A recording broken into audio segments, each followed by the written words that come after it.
ये कुंडली एक लड़की की है जिसने इस वर्ष 3 मई 2026 नीट का एग्जाम दिया था।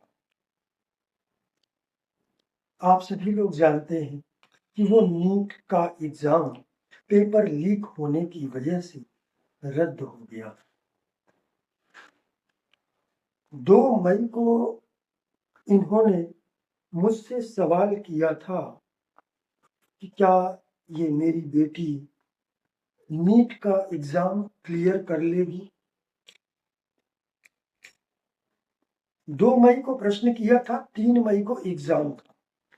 उस समय राहु सूर्य केतु की प्रत्यंतर दशा चल रही थी जो 7 मई तक थी। मैंने उनको उत्तर दिया था कि क्लियर तो हो जाएगा लेकिन बहुत अच्छे अंक नहीं आएंगे। तो उन्होंने सवाल किया फिर अगले वर्ष। मैंने उत्तर दिया कि नहीं, अब कभी नहीं, इसके बाद कभी नहीं। यानी कि ये नीट का एग्जाम क्लियर नहीं कर पाए। तो वो पेपर तो खैर रद्द हो गया। फिर दोबारा पेपर दिया, उसमें अंक बहुत कम आए, 340 के आसपास आए। तो आप जानते हैं कि वो तो उसमें तो होना नहीं है कुछ भी, यानी कि असफलता मिली।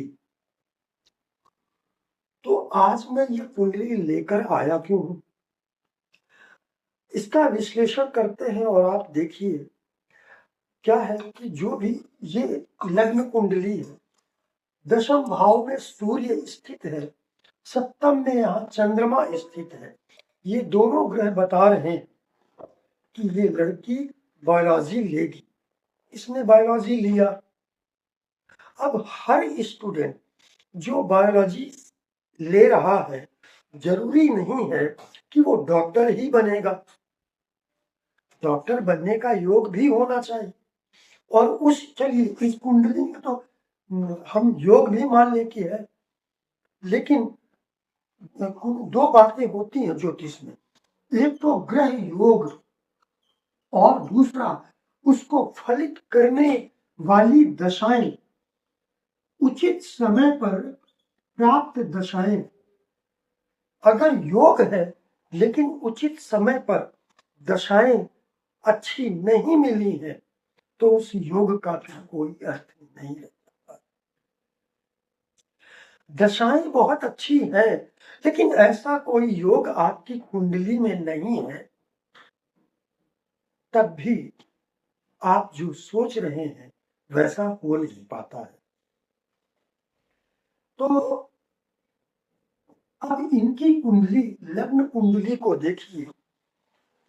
यहां पर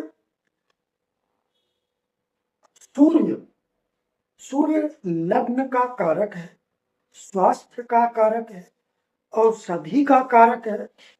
और सूर्य ही व्यक्ति को डॉक्टर बनाता है। यदि किसी की कुंडली में सूर्य बहुत दुर्बल हो गया है तो ऐसा व्यक्ति कभी भी डॉक्टर नहीं बन सकता है। पहली शर्त यही है डॉक्टर बनने की। सूर्य यहां दशम भाव में है, भाग्य भाव का स्वामी होकर दशम भाव में है। दशम भाव में सूर्य और मंगल, इन दोनों को दिशा बल प्राप्त हो जाता है। यानी कि यहां पर सूर्य दिग्बली होकर स्थित है, बलवान है और किसी भी ग्रह के द्वारा पीड़ित नहीं है। सूर्य का दशम भाव में बैठे हुए ग्रहों का केंद्रीय प्रभाव लग्न पर भी पड़ता है। तो सूर्य का प्रभाव केवल दशम भाव ही नहीं, लग्न पर भी है।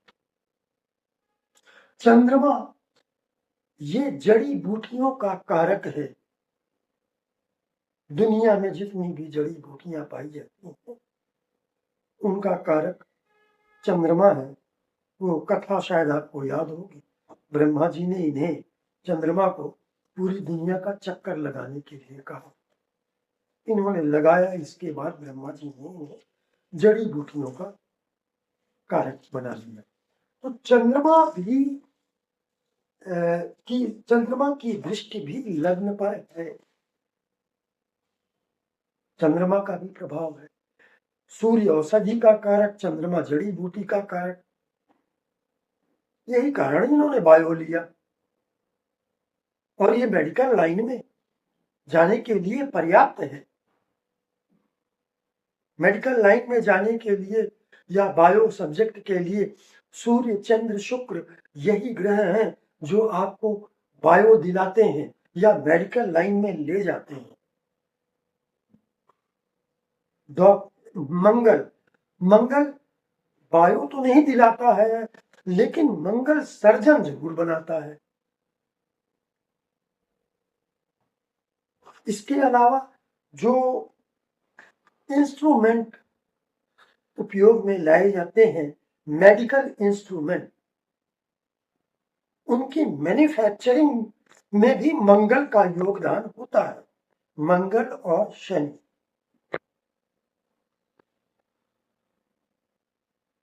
तो चंद्रमा का आपने देखा लग्न पर प्रभाव। मंगल चंद्रमा के साथ ही सप्तम भाव में स्थित है। मंगल की दृष्टि दशम भाव पर भी है, भाग्येश सूर्य पर भी है और लग्न पर भी है। मंगल का प्रभाव लग्न, सूर्य, मन के कारक चंद्र सभी पर है।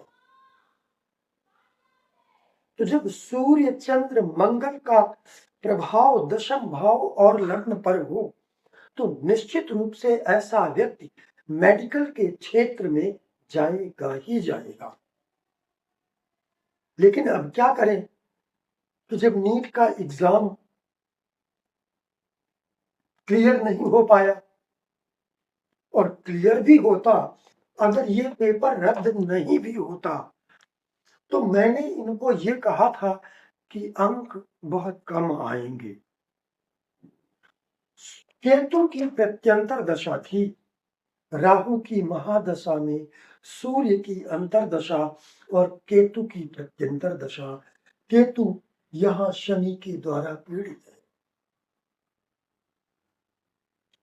तो केतु की प्रत्यंतर दशा में और सूर्य की अंतरदशा द्विद्वादश का संबंध। वैसे राहु और सूर्य इन दोनों की परस्पर दशा, एक तो ये परस्पर घोर शत्रु है, दूसरा फिर ये सदाष्टक का संबंध भी है राहु और सूर्य का। तो इनकी दशा तो वैसे ही अच्छी नहीं होती, राहु में सूर्य या राहु में चंद्रमा। लेकिन चलिए हम मान लेते हैं कि सूर्य यहाँ पर बहुत बलवान है, तो सूर्य अच्छे रिजल्ट दे सकता है। लेकिन अब सूर्य में केतु की प्रत्यंतर दशा, फिर वो बुरा ग्रह और फिर बुरा संबंध, द्विद्वादश का संबंध, और केतु शनि के द्वारा पीड़ित है। केतु नवांश कुंडली में द्वादश भाव की राशि में, द्वादश भाव में चला गया, अष्टम भाव की राशि में, जिसे हम ऐसा कहते हैं कि केतु निधनांश में गया है। तो ऐसा केतु अच्छे रिजल्ट कैसे दे सकता है? इसलिए मैंने कहा था कि अंक बहुत कम आएंगे। तो नीट का एग्जाम क्लियर होने के तो चांस ही बहुत कम थे, नहीं थे, जो भी थे थोड़े बहुत वो केतु में थे। केतु के बाद 7 मई के बाद फिर शुक्र की प्रत्यंतर दशा आ गई। शुक्र भी यहीं पर बैठा है। जब दोबारा एग्जाम हुआ, शुक्र में तो संभावना ही नहीं है। शुक्र संधि भाग में है, 0-1 अंश का है, 1 डिग्री का है केवल शुक्र, यानी कि संधि भाग में है। और संधि भाग में कोई भी शुभ ग्रह अच्छे रिजल्ट नहीं देता है। यदि पीड़ित हो गया तो बुरे रिजल्ट जरूर देता है। यहाँ पर शुक्र संधि भाग में भी है और केतु एवं शनि दोनों के द्वारा पीड़ित है और फिर सूर्य का शत्रु भी है। सूर्य से द्विद्वादश का संबंध है, तो शुक्र में तो सोचा ही नहीं जा सकता है। तो कुल मिलाकर के सूर्य की अंतर्दशा निकल गई। अब शुक्र सूर्य की प्रत्यंतर अंतर्दशा समाप्त हो गई। यहाँ 1 जुलाई 26 को अब चंद्रमा की अंतर्दशा आई। अब क्या ये संभावना है, जैसा कि उनका प्रश्न था कि अगले वर्ष यदि नीट का एग्जाम दिया जाए तो क्या पास हो जाए? अगले वर्ष चंद्रमा की अंतर्दशा है। जब एग्जाम होगा इनका तो चंद्रमा की अंतर्दशा अभी से लेकर के और 1 जनवरी 28 तक है। तो अगले वर्ष यानी मई में होता है एग्जाम, तो मई में चंद्रमा की अंतर्दशा होगी। क्या चंद्रमा पास करवा देगा? राहु में चंद्रमा 0 अंश का है, ये भी संधि भाग में है और मंगल के द्वारा पीड़ित है। अष्टमेश भी है चंद्रमा, तो क्या राहु में चंद्रमा पास करवा देगा? बिल्कुल भी ऐसा नहीं लगता है, बिल्कुल भी ऐसा नहीं लगता है कि चंद्रमा पास करवा देगा। षडबल में आप जाएंगे तो षडबल में भी चंद्रमा बहुत निर्बल दिखाई पड़ेगा आपको। तो चंद्रमा की अंतर्दशा में भी कोई संभावना नहीं। फिर मंगल में